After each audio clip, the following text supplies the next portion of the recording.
سورة المؤمنون۔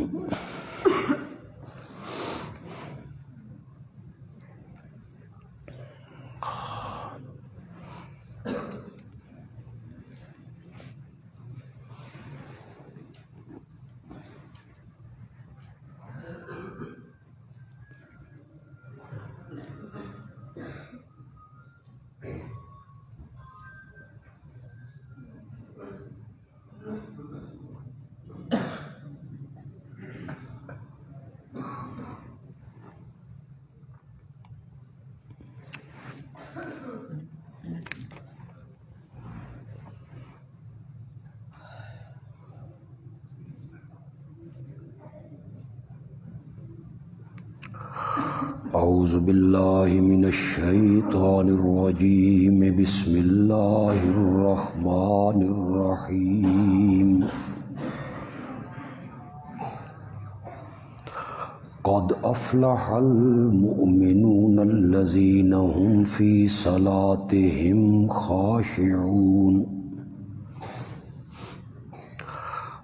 والذین هم عن اللغو معرضون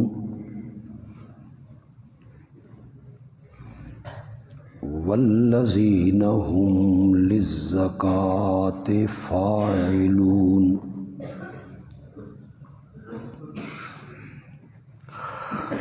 والذین هم لفروجهم حافظون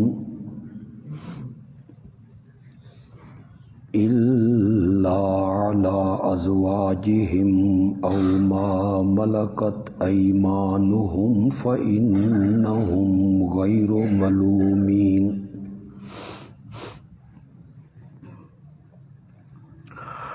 فمن ابتغى وراء ذلك فأولئك هم العادون،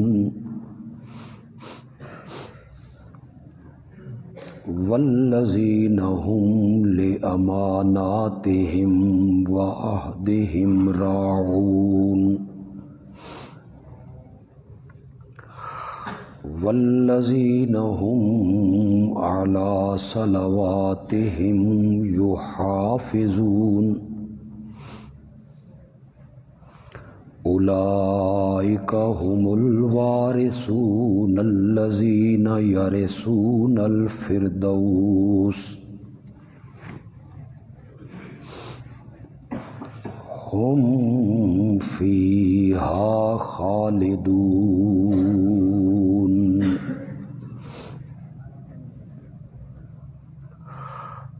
اللہم صل علی سیدنا و مولانا محمد النبی الأمی وعلی آلہ و اصحابہ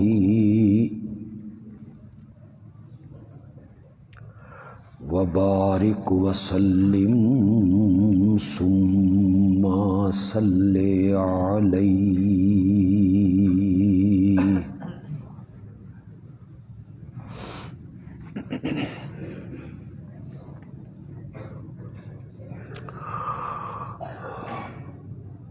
ہر سورت کے ابتدائی درس میں چند باتیں بیان کرنا ضروری ہوتی ہیں۔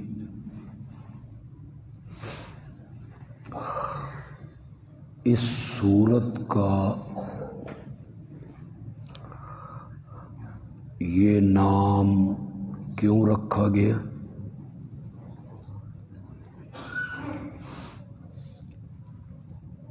اس سورت کو سورۃ الحج کے بعد کیوں رکھوایا گیا؟ اور اس سورت میں اہم اور بہت ضروری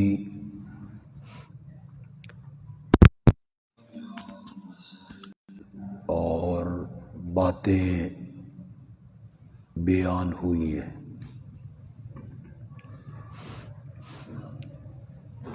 سورت کا نام پہلی آیت سے ماخوذ ہے۔ قد افلح المؤمنون۔ اس لفظ کی مناسبت سے پوری سورت کا نام المؤمنون تجویز ہوا۔ سورت حج کے ساتھ اس کا جو جوڑ ہے، تعلق ہے، ربط ہے، وہ کئی طرح پہ ہے۔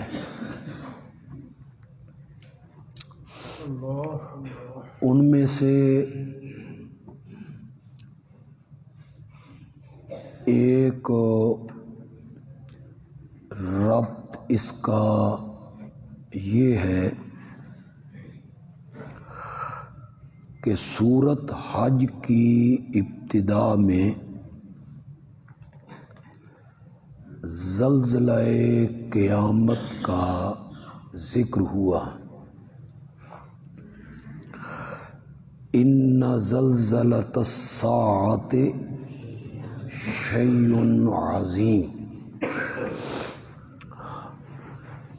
اتنی شدت ہوگی اس زلزلہ میں کہ اگر اس وقت کوئی عورت حاملہ ہوگی تو اس زلزلے کی وجہ سے اس کا حمل ساقط ہو جائے گا، اور اگر کوئی عورت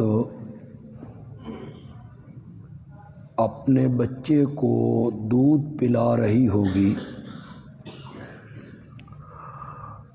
تو وہ اپنے بچے کو دودھ پلانا بھول جائے گی۔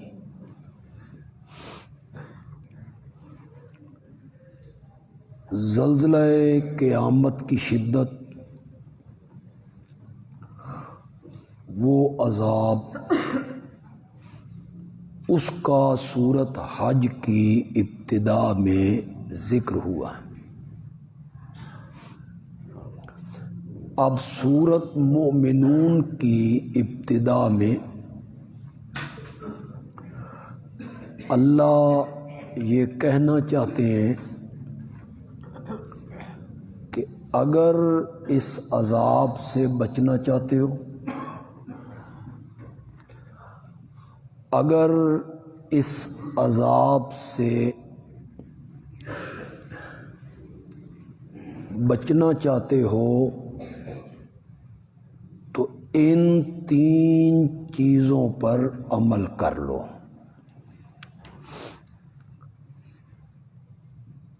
شرک نہ کرو، ایک دوسرے کے ساتھ احسان کرو، اور ظلم نہ کرو، کسی پر زیادتی نہ کرو، ظلم نہ کرو۔ اسے ہماری تفسیری اصطلاح میں کہتے ہیں دفعیہ عذاب کے لیے امور ثلاثہ۔ یہ کئی صورتوں میں اللہ بیان کرتے ہیں۔ جن صورتوں میں عذاب کا ذکر ہوتا ہے تو اللہ پھر کہتے ہیں کہ اگر اس عذاب سے بچنا چاہتے ہو تو یہ 3 کام کرو۔ شرک نہ کرو، عبادت خالص اللہ کی کرو، ایک دوسرے کے ساتھ حسن سلوک سے پیش آؤ، احسان کرو، اور کسی پر ظلم نہ کرو۔ اگر یہ 3 کام تم کر لو تو ہم تمہیں اس عذاب سے محفوظ کر دیں گے۔ پہلا ربط کیا ہوا؟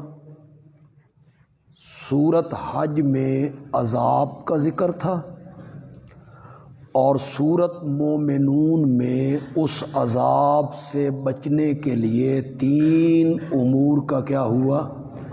ذکر ہوا۔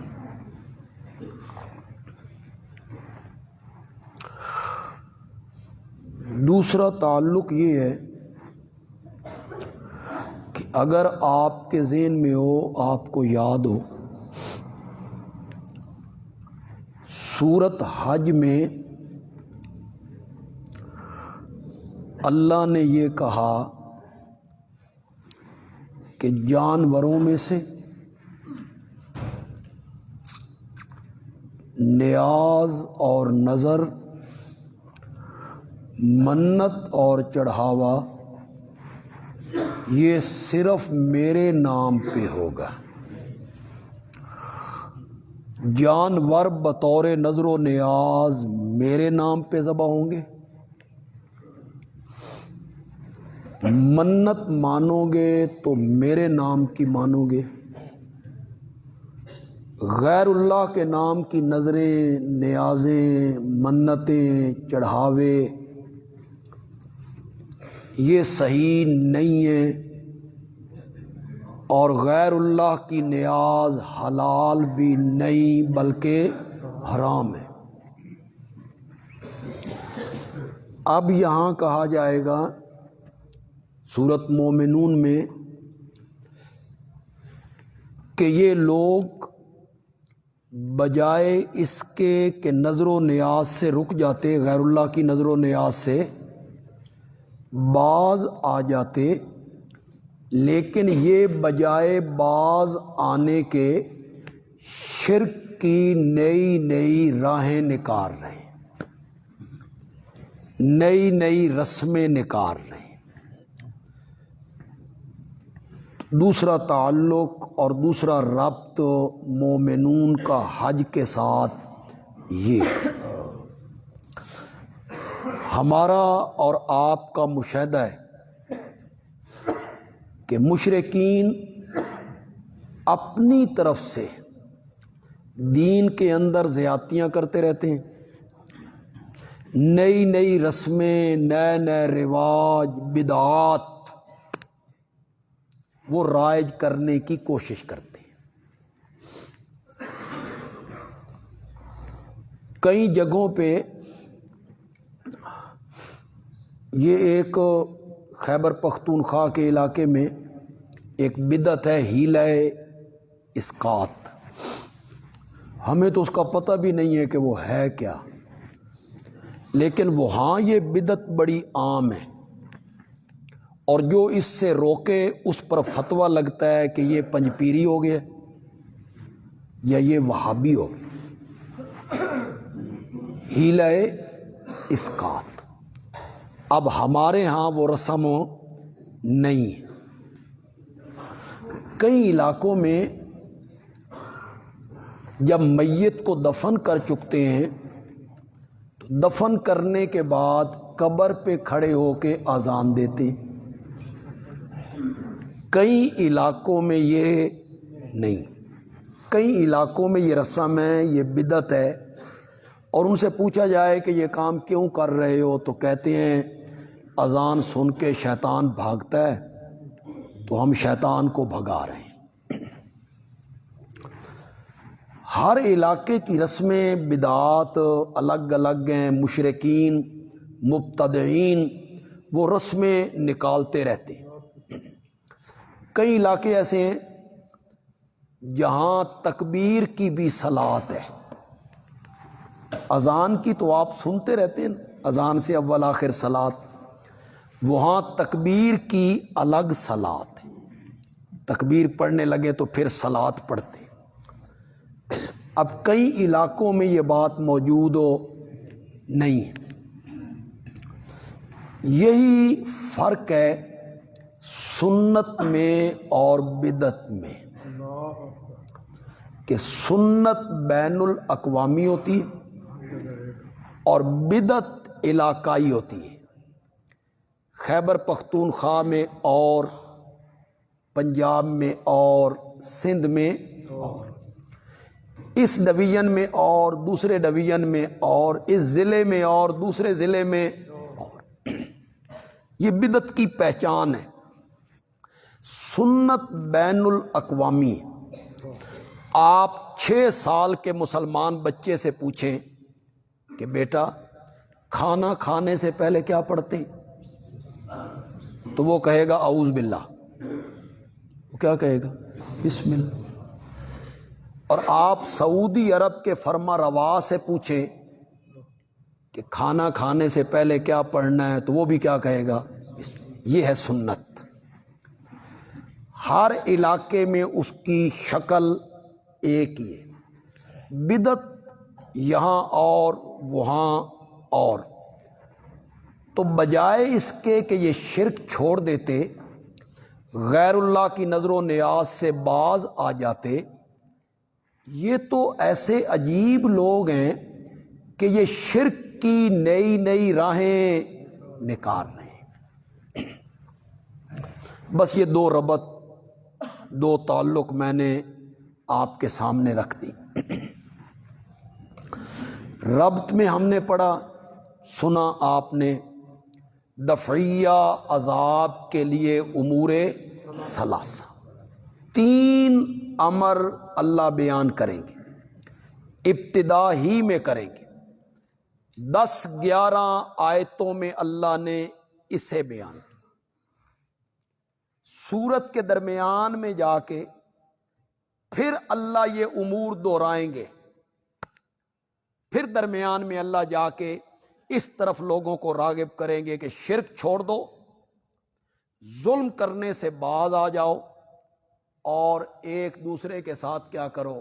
احسان کرو، حسن سلوک کرو، اچھے طریقے سے پیش آؤ۔ 2 مرتبہ امور ثلاثہ کا ذکر ہوگا۔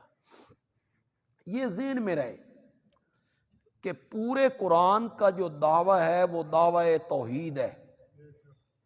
ہر سورت کا مرکزی مضمون یہی ہے، لا الہ الا اللہ، کہ اس کائنات کا الہ اور معبود وہ ہے تو صرف کون ہے؟ اللہ ہے۔ چنانچہ اپنے اس دعوے کو ثابت کرنے کے لیے اللہ سورت مومنون میں 7 عقلی دلائل پیش کریں گے، جن کا تعلق کس کے ساتھ ہوگا؟ عقل کے ساتھ ہوگا، فہم کے ساتھ ہوگا، جس سے اللہ یہ ثابت کریں گے کہ یہ کام کرنے والا بھی میں ہوں، یہ کام کرنے والا بھی میں ہوں، یہ قدرت بھی میری ہے، یہ تصرف بھی میرا ہے، یہ اختیار بھی میرا ہے۔ گندے پانی کے قطرے سے اتنا خوبصورت انسان بنا دیا۔ آیت نمبر 12 سے ہی اللہ شروع کر دیں گے، پہلی عقلی دلیل دیں گے اللہ، وَلَقَدْ خَلَقْنَا الْإِنسَانَ مِنْ سُلَالَةٍ مِّن طِينٍ۔ تو یہ عقلی دلیل اللہ دے رہے ہیں کہ ایک گندے پانی کے قطرے سے ہم نے اسے کس طرح رحم مادر میں اسے ہم بدلتے رہے، لوتھڑا بنایا، پھر جسم بنایا، پھر اعضاء بنائے، پھر ہڈیوں کے لیے سامان باہر سے فراہم نہیں کیا، اسی گوشت ہی میں سے ہڈیاں بنا دیں، پھر ان پہ ہم نے گوشت چڑھا دیا۔ یہ اللہ دلیل دیں گے کہ یہ سب کچھ کرنے والا اگر میں ہوں تو پھر اس کائنات کا الہ اور معبود بھی میں ہوں، میرے سوا الہ اور معبود کوئی نہیں۔ تو 7 عقلی دلائل اللہ مسئلہ توحید پر سورت مومنون میں پیش کریں گے، اور اللہ اس سورت میں 6 دلائل نقلیہ مختلف انبیاء کی حالت کو اللہ قرآن میں نقل کریں گے۔ دلائل نقلی کا کیا مطلب ہے؟ مختلف نبیوں کی تبلیغ، دعوت، حالات، اس کو اللہ قرآن میں کیا کریں گے؟ نقل کریں گے۔ اس کو ہم دلائل نقلی کہتے ہیں۔ دلائل نقلی جو اللہ دیتے ہیں قرآن پاک میں، اس کی ضرورت کیوں محسوس ہوتی ہے؟ عقلی دلائل تو ہو گئے کہ لوگوں سے اپیل کی جائے کہ عقل سے سوچو، سب کچھ کرنے والا اللہ ہے، عالم الغیب وہی ہے، تو پھر الہ اور معبود بھی وہی۔ دلائل نقلی کیوں دیے جاتے ہیں؟ یہ اللہ قرآن میں کیوں دیتے ہیں؟ حضرت نوح کا ذکر، حضرت ابراہیم کا ذکر، کہیں حضرت یوسف کا ذکر، کہیں حضرت یعقوب کا ذکر، کہیں حضرت زکریا کا ذکر، کہیں حضرت موسیٰ کا ذکر، حضرت ہارون کا ذکر، حضرت سلیمان کا ذکر، حضرت داؤد کا ذکر، حضرت عیسیٰ کا ذکر۔ اس کو اللہ قرآن میں کیوں نقل کرتے ہیں؟ اس کے نقل کرنے کی وجہ یہ ہوتی ہے کہ جب میرے آقا لا الہ الا اللہ کی بات مشرکین مکہ کے سامنے پیش کرتے تھے تو مشرکین مکہ جواب میں کہتے تھے ما سمینا، ہم نے یہ بات پہلے دین میں کبھی نہیں سنی، تو نویں گل کرداں، تو پہلے لوگوں سے انوکھی بات کرتا ہے، ہم نے اپنے باپ دادا سے کہیں یہ بات نہیں سنی لا الہ الا اللہ۔ مشرکین جب یہ بہانہ بناتے ہیں تو اللہ پہلے نبیوں کی باتیں، ان کی دعوت، ان کی تبلیغ، قوم کا جواب قرآن میں نقل کر کے بتانا چاہتے ہیں۔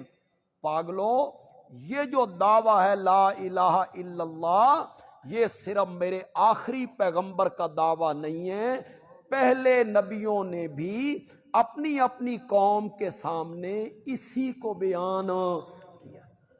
اس لیے اللہ دلائل نقلی دیتے ہیں مشرکین کا منہ بند کرنے کے لیے کہ پہلے تو ہم نے کبھی یہ بات نہیں سنی، آج تو نئی بات لے کے اٹھ کھڑا ہوا ہے کہ لا الہ الا اللہ۔ اس پر اللہ دلائل نقلی دیتے ہیں۔ پھر کبھی کبھی اللہ دلیل وحی دیتے ہیں، دلیل وحی دیتے ہیں، میرے پیغمبر میری وحی کی پیروی کر، قل انما انا بشر مثلکم یوحی الی انما الہکم الہ واحد۔ اس کو ہم دلیل وحی کہتے ہیں۔ یہ اللہ اس لیے پیش کرتے ہیں، اللہ مشرکین سے کہنا چاہتے ہیں میرے نبی کی مخالفت کیوں کرتے ہو، میرے نبی کے راستے میں کانٹے کیوں بچھاتے ہو، میرے نبی کو پتھر کیوں مارتے ہو، میرے نبی کے گلے میں رسیاں کیوں ڈالتے ہو، میرے نبی سے لڑائیاں اور جنگیں کیوں کرتے ہو، میرے نبی کو وطن سے کیوں نکالتے ہو، میرے نبی کو کذاب، مجنون، ساحر، شاعر کیوں کہتے ہو، تانے کیوں دیتے ہو، فتوے کیوں لگاتے ہو، پھپتیاں کیوں کستے ہو؟ میرا نبی جو کچھ کہہ رہا ہے یہ اپنی مرضی سے کہہ رہا ہے، اور پاگلو یہ اپنی مرضی سے نہیں کہہ رہا ہے، میری وحی سے کہہ رہا ہے۔ اس کے لیے اللہ دلیل وحی دیتے ہیں، ان کو بتانا چاہتے ہیں کہ میرا نبی جو کچھ کہہ رہا ہے یہ میرے حکم کا پابند ہے، میری وحی کا پابند ہے، اور اس وحی کو آگے لوگوں تک میرا نبی پہنچا رہا ہے۔ یہ تو موٹے موٹے مضمون ہیں، امور ثلاثہ 1، عقلی دلائل 2، نقلی دلائل 3، 6 نقلی دلیل ہوں گی، وہ بڑی تفصیلی نقلی دلیلیں ہوں گی۔ مضامین یہی ہیں۔ پھر ہم ہر صورت میں دیکھتے ہیں، آپ اس صورت میں بھی دیکھیں گے اللہ تعالیٰ کہیں کہیں ڈراوے سنائیں گے، ڈراوے، اس میں جہنم کا ذکر ہوگا، اس میں دہتی ہوئی آگ کا ذکر ہوگا، اس میں پیپ ملے پانی کا ذکر ہوگا، اس میں کوڑوں کے برسنے کا ذکر ہوگا، زنجیر پہنانے کا ذکر ہوگا۔ یہ ڈراوے، اس کو ہم عربی میں تخویف کہتے ہیں۔ تخویف میں نے آپ کو سمجھانے کے لیے کہہ دیا ڈراوا۔ یہ کیوں اللہ بیان کرتے ہیں؟ اس کا تعلق بھی دعوے کے ساتھ ہے۔ اللہ کہتے ہیں میرا دعویٰ مان لو، جو عقل کے بھی مطابق ہے، نقل کے بھی مطابق ہے، وحی کے بھی مطابق ہے، میرے دعوے کو مان لو۔ اگر تم نے نہ مانا نا، جانا کدے جے، مرنے کے بعد میرے پاس نہیں آنا، میرے پاس آؤ گے میں تھوڑا میچا لے لواں گا۔ قرآن سامنے رکھ کے نہیں، میرے پاس آؤ گے نا تو میں تھوڑا میچا لے لواں گا۔ اللہ ڈراوے سناتے۔ پھر آپ صورتوں میں دیکھتے ہیں خوشخبریاں، بشارت، میں نے مومنوں کے لیے جنت تیار کی۔ ان الذین آمنوا وعملوا الصالحات، پڑھو یار، کانت لہم جنات الفردوس نزلا۔ اللہ جنت کا ذکر کرتے ہیں، دودھ کی نہریں، شہد کی نہریں، سب کا ذکر اللہ کرتے ہیں۔ یہ اللہ کیوں بیان کرتے ہیں جگہ جگہ؟ اللہ مومنوں سے کہنا چاہتے ہیں یا عام لوگوں سے کہنا چاہتے ہیں میرے دعوی توحید کو مان لو، میرا دعوی توحید کو مانو گے تو میں نے جنت کو بطور مہمانی تمہارے لیے تیار کر رکھا، تمہیں جنت دے دوں۔ پھر اللہ مشرکین کے رویے پر شکوے کرتے ہیں۔ مشرکین کے رویے پہ کیا کرتے؟ شکوے کرتے۔ شکوہ کالا کالو اس سے شروع ہوتا، کالا کالو اس سے شروع ہوگا شکوہ، جہاں بھی ہوگا۔ شکوے کا مفہوم یہ ہے، اللہ کہتے ہیں میرے پیارے پیغمبر میرے سمجھانے کا انداز دیکھ، میرے دلائل دیکھ اور ان کا رویہ دیکھ۔ میرے دلائل دیکھ، بجائے ماننے کے ان کا رویہ دیکھ۔ کیا رویہ ان کا؟ اس کو اللہ ذکر کرتے ہیں۔ جب مشرکین کہتے ہیں یہ شاعر ہے، یہ جادوگر ہے، یہ مجنون ہے، اللہ اس کو ذکر کرتے ہیں بطور شکوہ ذکر کرتے ہیں۔ بہت ساری باتیں میں نے آپ کو سمجھا دیں، طلبہ اس کو محفوظ کر لیں تو ہر صورت کو حل کرنا اور ہر صورت کو آپس میں جوڑ دینا ان کے لیے منٹوں کا کھیل ہو جائے۔ تخویف بھی، بشارت بھی، شکوہ بھی، زجر بھی، تنبیہ بھی۔ کہیں کہیں اللہ پھر اس دعوے کو جو بیان کرنے والا ہے نا، لا الہ الا اللہ کو جو بندہ بیان کرتا ہے، داعی، اس کی جب مخالفت ہوتی ہے نا، اس کو پتھر پڑتے ہیں، بائیکاٹ ہوتا ہے، مشرکین ایکا کر لیتے ہیں، آج وہاں میٹنگ ہو رہی ہے، وہاں میٹنگ ہو رہی ہے، کیسے راستہ روکا جائے۔ جب اس کے خلاف تدبیریں کرتے ہیں اور وہ توحید کا داعی پریشان ہوتا ہے تو اللہ قرآن میں اس کو تسلیاں دینی شروع کر دیتا ہے۔ اس دعوے کے لیے تسلی ہوتی ہے، وَاصْبِرْ وَمَا صَبْرُكَ إِلَّا وَلَا تَكُ فِي ضَيْقٍ مِّمَّا يَمْكُرُونَ۔ تو یہ پوری صورت اس طرح حل ہو جاتی۔ چنانچہ سورۃ مومنون کی ابتدا میں اللہ نے امور ثلاثہ کا ذکر کیا ہے، قد افلح المؤمنون۔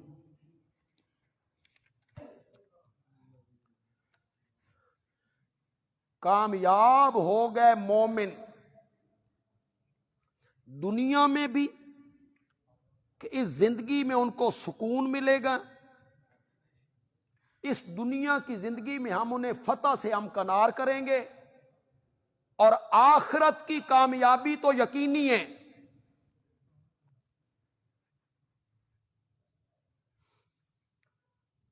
تو یہ پہلے اللہ نے مومنوں کا ذکر کیا، پھر اللہ نے ان کی صفات جو اس کی وضاحت کر رہی ہیں، یہ جو آنے والی صفات ہیں یہ وضاحت کے لیے ہیں۔ الذین هم فی صلاتہم خاشعون، جو اپنی نمازوں میں خضوع کرنے والے ہیں، عاجزی کرنے والے ہیں، نماز پڑھتے ہیں خشوع و خضوع کے ساتھ، کہ ان کا تمام تر دھیان نماز کے اندر کس کی طرف رہتا ہے؟ جبریل نے ایک دیہاتی کی شکل میں میرے آقا سے پوچھا تھا، مل احسان و یا رسول اللہ، احسان کیا ہوتا ہے؟ آپ نے فرمایا ان تعبد اللہ کأنک تراہ فإن لم تکن تراہ فإنہ یراک، اللہ کی عبادت اس طرح کر گویا کہ تو اللہ کو اپنے سامنے دیکھ رہا ہے، اور اگر یہ کیفیت پیدا نہیں ہوتی تو کم از کم اتنا خیال ضرور کر کہ اللہ مجھے، یہ خشوع ہے۔ آپ میں سے کبھی کسی کو عدالتوں میں پیشی کا موقع ملا ہو، اللہ محفوظ فرمائے ہر ایک کو، اللہ اس طرف نہ لے جائے کسی کو، تو وہاں جب بندہ پیش ہوتا ہے اتھے موبائل دی گھنٹی نہیں بجتی، نو،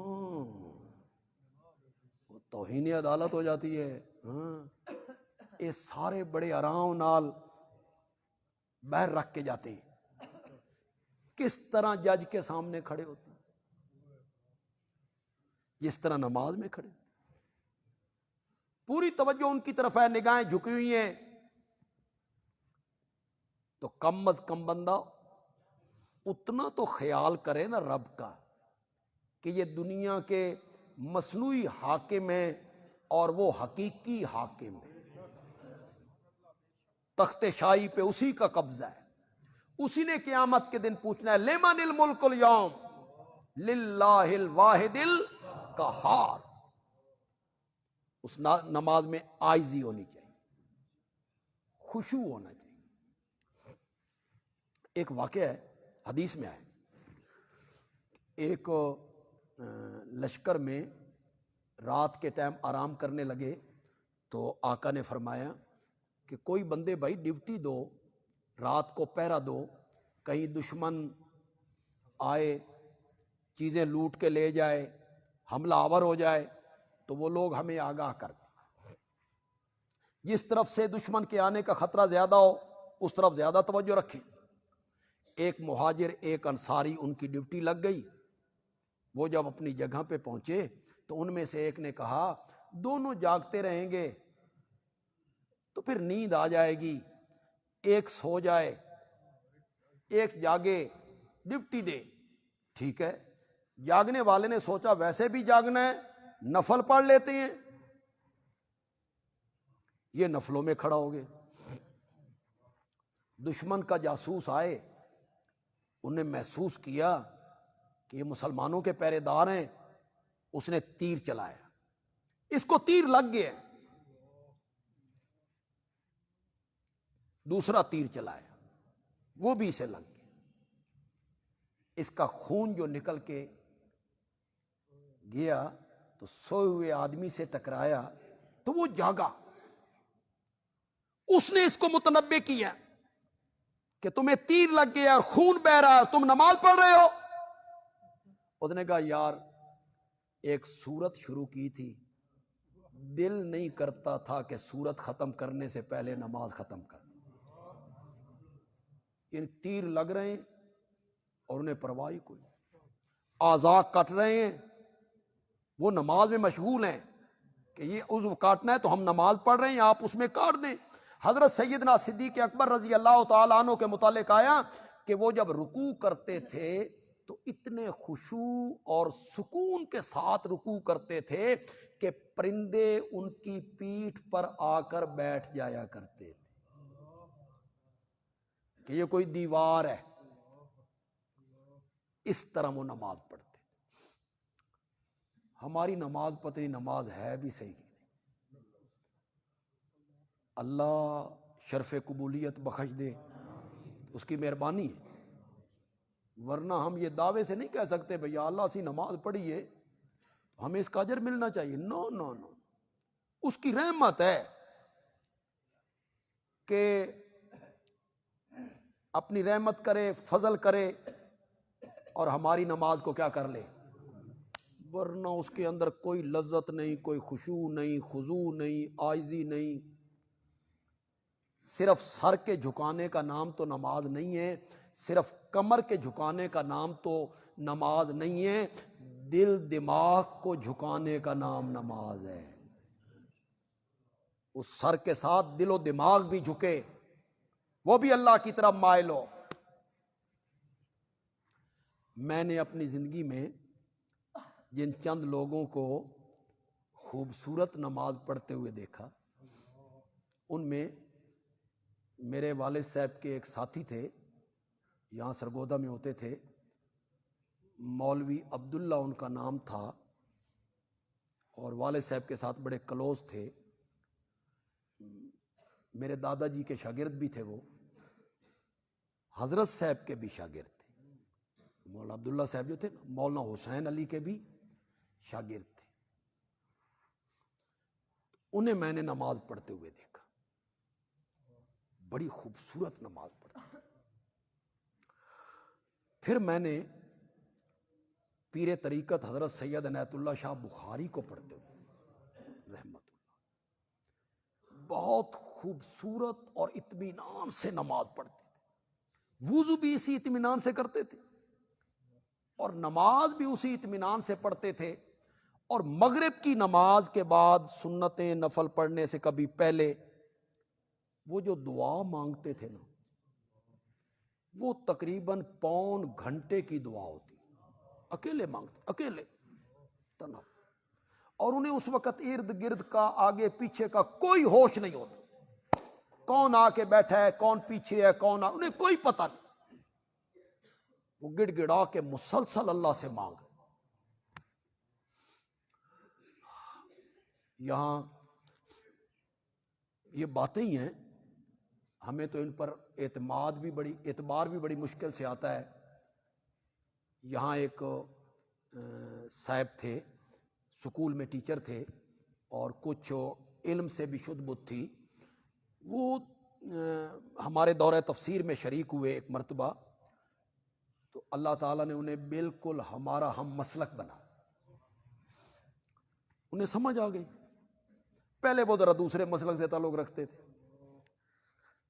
انہوں نے مجھے سنایا کہ جب میرا مسلک اور تھا اور شاہ جی کا مسلک اور تھا، تو میں نے ایک نماز ان کے پیچھے پڑھی تھی، مغرب کی نماز تھی. تقریباً 55 سال کے بعد انہوں نے مجھے یہ بات سنائی. اس نماز کو 55 سال ہو گئے تھے. وہ صاحب کہتے تھے اس نماز کی لذت مجھے آج بھی محسوس ہوتی، وہ جو میں نے ان کے پیچھے نماز پڑھی تھی. تو نماز میں خشوع اور خضوع، عاجزی، تمام تر توجہ کس کی طرف ہو؟ اللہ کی. والذین هم عن اللغو معرضون. اس طرح کی جو نماز ہوتی ہے وہ باطن کی صفائی کر دیتی ہے، اور جب باطن کی صفائی ہو تو دلوں میں محبت پیدا ہوتی ہے. دلوں میں ایک دوسرے کے لیے محبت پیدا ہو جائے تو پھر لوگ ایک دوسرے سے حسن سلوک کرتے ہیں. کیسے جو حدیث؟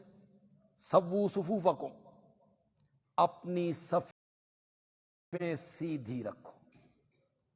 اور اگر تم نے اپنی صفیں نماز میں سیدھی نہ رکھی، اللہ تمہارے دلوں میں ٹیڑھا پن پیدا کرے گا. محبت دلوں میں ایک دوسرے کے لیے تب آئے گی جب نماز کی صفیں بھی درست ہوں گی اور اس میں خشوع و خضوع والا جذبہ بھی ہوگا. والذین هم عن اللغو معرضون، اور جو بیہودہ باتوں سے اعراض کرنے والے. لغو، جن باتوں کا فائدہ نہیں، جن کاموں کا فائدہ نہیں، فضول کام، بیہودہ کام. وہ جو مومن ہیں وہ ان بیہودہ کاموں سے کیا ہیں؟ منہ موڑ دیتے، بیہودہ کاموں میں وہ نہیں پڑتے. حضرت ابن عباس رضی اللہ تعالی عنہما مفسر قرآن ہیں، میرے نبی کے چچا زاد بھائی ہیں، صحابی ہیں. وہ کہتے ہیں یہاں لغو سے مراد شرک ہے، اور شرک سے بڑی بیہودہ بات دنیا میں کوئی نہیں. تو وہ شرک سے منہ موڑتی ہیں. اور کچھ مفسرین نے کہا کہ لغو سے مراد ہے گانا بجانا، گانے بجانے کی محفلیں، تھیٹر، میلے، تماشے. یہ تاش کا کھیلنا لغو ہے نا، کیا فائدہ اس کا؟ لغو کام ہے. تو جو مومن لوگ ہوتے ہیں وہ ان لغو اور بیہودہ کاموں سے کیا کرتے ہیں؟ اعراض کرتے ہیں.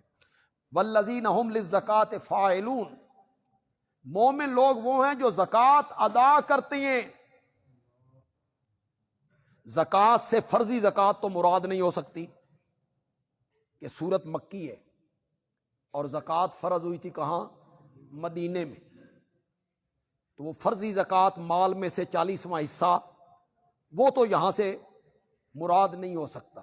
ہاں، انفاق فی سبیل اللہ، جسے ہم نفلی صدقہ کہتے ہیں، کہ وہ نیکی کے کاموں میں غریبوں، مسکینوں، یتیموں، فقیروں پر اپنی دولت خرچ کرتے رہتے ہیں. مال پر سانپ بن کے نہیں بیٹھتے، غریبوں کو اس مال میں حصہ دار بناتے. اور اکثر علماء نے کہا کہ یہاں زکوٰۃ سے مراد مال کی زکوٰۃ نہیں ہے، نفس کی زکوٰۃ ہے. پاکیزگی، دل کی پاکیزگی، دل و دماغ کی پاکیزگی مراد ہے. یعنی وہ شرک نہیں کرتے اور ان کے دل و دماغ پاک ہیں اور اس میں اللہ کی توحید بس رہی ہے. زکوٰۃ سے مراد یہ ہے. والذین هم لفروجہم حافظون، اور جو لوگ اپنی شرم گاہوں کی حفاظت کرنے والے. یہ آ گیا جی ظلم نہ کرو. 3 چیزیں ہیں، شرک نہ کرو، احسان کرو، اور تیسری چیز کیا ہے؟ ظلم نہ کرو. یہ تیسری چیز آ گئی، ظلم نہ کرو. زنا کرنا ظلم ہے کہ اس کی پاداش میں جو بچہ پیدا ہوگا یا تو وہ قتل کر دیا جائے گا، اور اگر وہ بچہ قتل نہیں کیا جائے گا تو ماں باپ کی شفقتوں سے محروم ہو جائے گا. لوگ اسے تانے ماریں گے ساری زندگی. تو زنا کرنا ظلم ہے. اللہ تعالیٰ یہاں روک رہے ہیں زنا سے کہ زنا کے قریب نہ جاؤ، یہ ظلم ہے، اور عذاب سے بچنا چاہتے ہو تو پھر ظلم سے بچنا ہوگا. جب زلیخا نے دعوت دی تھی حضرت یوسف علیہ السلام کو، تو حضرت یوسف علیہ السلام نے جواب میں کیا کہا تھا؟ قال معاذ اللہ انہ ربی احسن مثوائی انہ لا یفلح الظالمون. اللہ کی پناہ، میرے رب نے مجھے بڑا اچھا ٹھکانہ دیا، اور ظالم کامیاب نہیں ہوتے. جس چیز کی تو دعوت دے رہی ہے یہ ظلم ہے، اور میں یہ ظلم کرنے کے لیے تیار نہیں. زنا ظلم ہے. تو روکا جو لوگ اپنی شرمگاہوں کی حفاظت کرنے والے ہیں. جنسی تسکین جو ہے اس کے دو راستے بتائے قرآن نے. الا علی ازواجہم،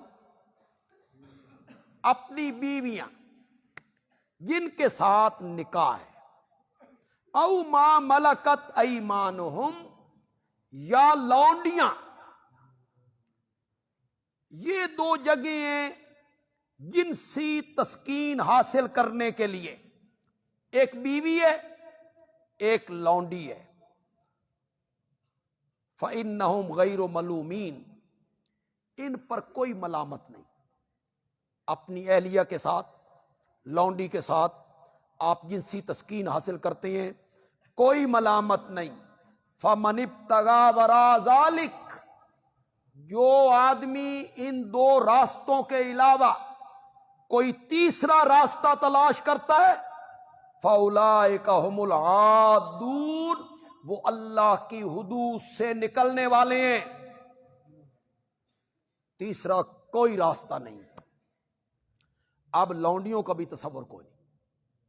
اب ہمارے معاشرے میں لونڈیوں کا کوئی تصور نہیں. پہلے دور میں یہ ہوتا تھا کہ مسلمانوں کے جو قیدی بنتے تھے کفار کے ہاتھوں، تو کفار انہیں غلام بنا لیتے. تو ان کے جو لوگ مسلمانوں کے ہاتھوں قیدی بنتے تھے، مسلمان انہیں بھی کیا بنا لیتے؟ غلام بنا لیتے. اب قیدیوں کا تبادلہ ہوتا ہے. اب قیدیوں کو کوئی غلام نہیں بناتا، نہ دشمن بناتا ہے نہ ہم بناتے ہیں. اب قیدیوں کا کیا ہو گیا؟ جنگ تھم گئی، رک گئی، تو جنگی قیدیوں کا تبادلہ ہو گیا. تم ہمارے قیدی چھوڑ دو، ہم تمہارے قیدی چھوڑ دیں. لہذا لونڈیوں کا کوئی تصور باقی نہیں رہا، غلامی کا کوئی تصور اب باقی نہیں رہا. لیکن پہلے دور میں یہ تھا. کچھ لوگ اعتراض کرتے ہیں کہ یہ کیسے جائز ہو گیا. میں نے کہا ایسے ہی جائز ہو گیا جیسے بیوی جائز ہو گئی. 1 منٹ پہلے وہ حرام تھی، 1 منٹ پہلے اس کو دیکھنا بھی حرام تھا. نکاح ہوا، لڑکی والوں کی طرف سے ایجاب ہوا، فلاں لڑکی اتنے حق مار کے بدلے تیرے نکاح میں دی. اس نے کہا قبل، تو میں نے قبول کی. چلو جی، اب وہی لڑکی کیا ہو گئی؟ حلال ہو. اتنے سے کہنے پر وہی لڑکی حلال ہو گئی. بندے نے ایک شادی کر لی، دوسری، تیسری، چوتھی، ٹھیک ہے. 5ویں کی باری آئی، یہ 4 موجود ہیں. اس 5ویں لڑکی نے ایجاب کیا کہ میں نے اپنا نفس تیرے حوالے کیا اتنے حق مار کے بدلے، اور یہ 4 بیویوں کا خامند کہتا ہے قبل، تو یہ جائز ہوگا؟ نہیں ہوگا. تو شریعت نے جو قانون بنا دیے اسی پر عمل کرنا ہوگا. زبان کے جملے ہی تو ہیں کہ میں نے قبول کیا، تو وہ لڑکی اس مرد کے لیے حلال ہو گئی. اسی طرح جب امیر المومنین کسی لونڈی کو جو قیدی بن کے آئی ہیں وہ کسی فوجی کے حوالے کر دیتا ہے، تو امیر المومنین کا حوالے کرنا ہی اس کے لیے وہ لونڈی کیا ہو گئی. یہاں اگر آپ غور سے میری بات کو سنیں، جنسی تسکین اس کے 2 رستے بتائیں شریعت نے، بس بیوی، لونڈی، اس کے علاوہ کوئی راستہ نہیں. یہ آیت متع کے حرام ہونے پر بڑی پختہ دلیل ہے.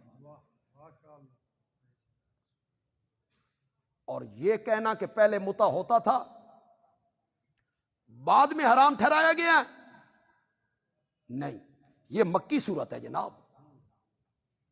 حلال کب ہوا؟ مکی صورت میں کہا جا رہا ہے کہ جنسی تسکین کے لیے ان 2 راستوں کے علاوہ کوئی تیسرا راستہ نہیں. جو کسی تیسرے راستے کی طرف جائے گا وہ ظالم بنے گا. حد سے نکلنے والا بنے گا۔ مکے میں یہ قانون بن گیا جناب، مکی آیت ہے۔ معلوم ہوتا ہے متع کسی موقع پہ بھی حلال نہیں تھا، جائز نہیں تھا۔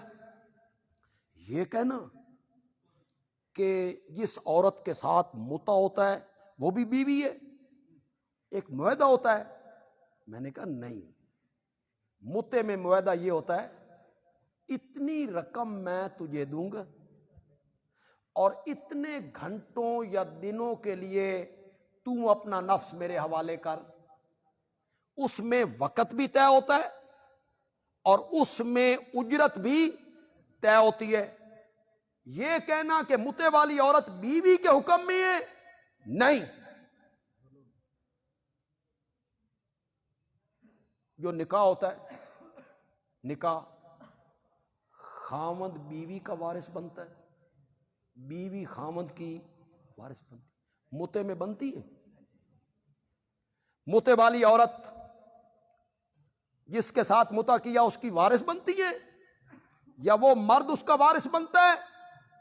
اگر یہ بیوی کے حکم میں ہوتی وارث بنتی۔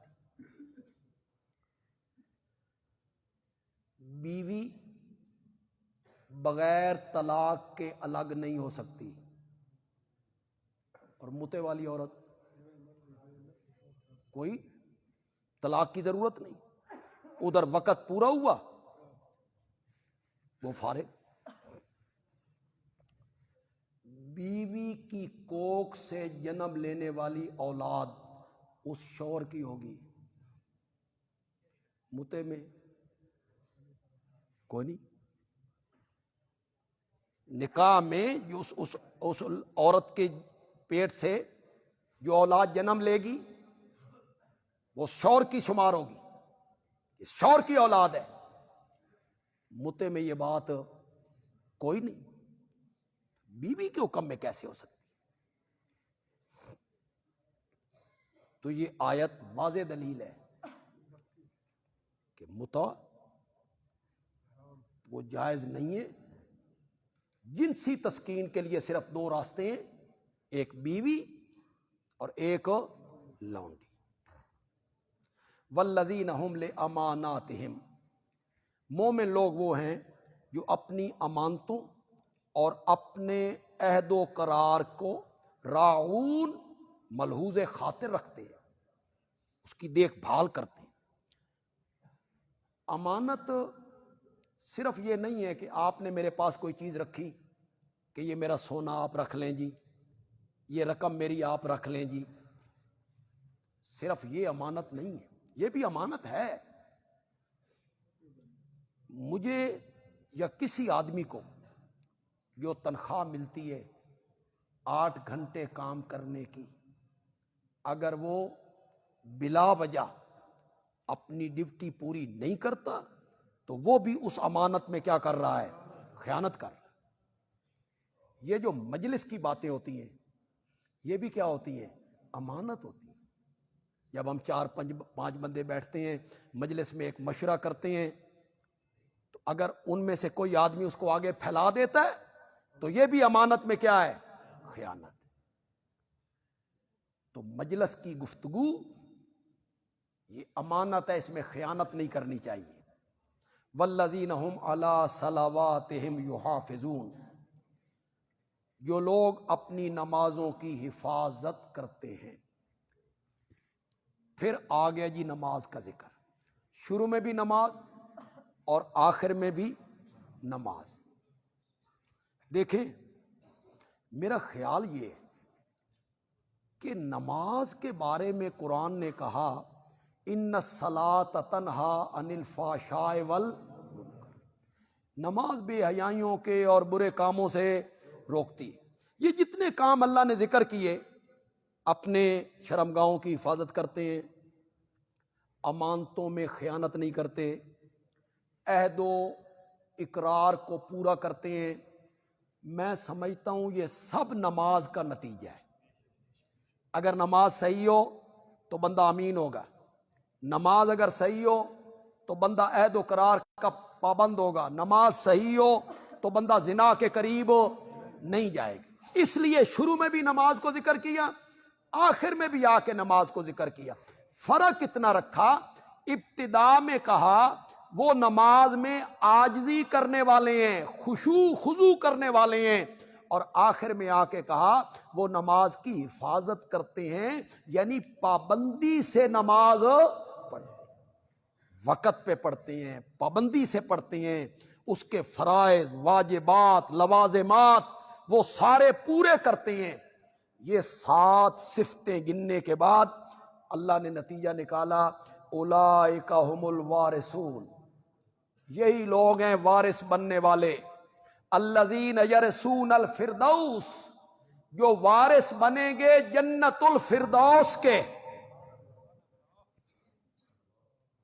وہاں سے ان کے بابا کو نکالا گیا تھا، وہ جگہ ان کے بابا کی تھی، آج پھر یہ اپنے بابا والی جگہ پہ آ گئے، جنت الفردوس میں وہ رہیں گے، ہم فیہا خالدون۔ میرے آقا نے فرمایا جنت کے 100 درجے، اللہ اکبر، کتنے؟ 100۔ 2 درجوں کے درمیان اتنا فرق ہے جتنا زمین آسمان، یہ ایک درجہ ہے، وہاں سے پھر دوسرا درجہ شروع۔ سب سے اعلی درجہ ہے جنت الفردوس۔ میرے آقا نے فرمایا جب بھی رب سے مانگو تو جنت الفردوس مانگا کرو۔ نیچے والا درجہ بھی تو جنت کا ہی ہے، لیکن تم جنت الفردوس مانگو اس سے۔ حضرت فاطمہ نے کیا کہا تھا؟ وَأَبَتَاهُ إِلَى جِبْرِيلَ نَنْعَاهُ مَنْ جَنَّتُ الْفِرْدَوْسِ مَأْوَاهُ۔ میرے بابا نے اپنا ٹھکانہ کہاں بنا لیا؟ جنت الفردوس۔ میرے آقا کی ایک ماننے والی ہے ام ربی، اس کا بیٹا ہے حارثہ بن سراقہ، یہ شہید ہو گئے، تو یہ میرے آقا کی خدمت میں آئی کہ میرا بیٹا شہید ہو گیا ہے، اگر وہ جنت میں ہے تو پھر میں صبر کروں، اور اگر وہ خدا نہ خواستہ جہنم میں ہے تو پھر میں ایسا روؤں گی کہ دنیا دیکھے گی۔ میرے آقا نے فرمایا ام ربی، جنت کا کوئی ایک درجہ ہے؟ جنت کے تو بہت درجے ہیں، اور تیرا بیٹا تو جنت الفردوس میں ہے، تیرا بیٹا تو جنت الفردوس۔ ذرا اس طرف توجہ کریں، یہ شہید ہے، جسم اس کا یہاں ہے، اس دنیا میں دفن ہے، اور میرا آقا کیا رہا ہے کہ وہ کہاں ہے؟ تو ہمارا مسئلہ بھی حل کرو بھائی، ثانوی سمجھاؤ۔ تم کہتے ہو یہی شہید، یہی جسم زندہ ہوتا ہے، پھر تم قرآن کی آیت بھی پڑھ دیتے ہو، جبکہ اس کی تشریح میرے آقا کر چکے ہیں کہ اس کی زندگی سے مراد کیا ہے۔ یہاں میرے آقا فرما رہے ہیں کہ تیرا بیٹا صرف جنت میں نہیں ہے، تیرا بیٹا جنت الفردوس میں ہے۔ اب اگر کوئی بندہ کہے اسی قبر کو جنت کہہ دیا ہوگا تو سنو، بخاری میں ہے، میرے آقا نے فرمایا جنت الفردوس، نبی پاک کا قول ہے یا کسی صحابی کا فرمان ہے، جنت الفردوس وہ جگہ ہے جس کی چھت اللہ کا عرش بنتا ہے۔ تو شہید کی اصل حیات جو ہے وہ اسی مقام پر ہے۔ الحمدللہ رب العالمین والصلاة والسلام علی سید الانبیاء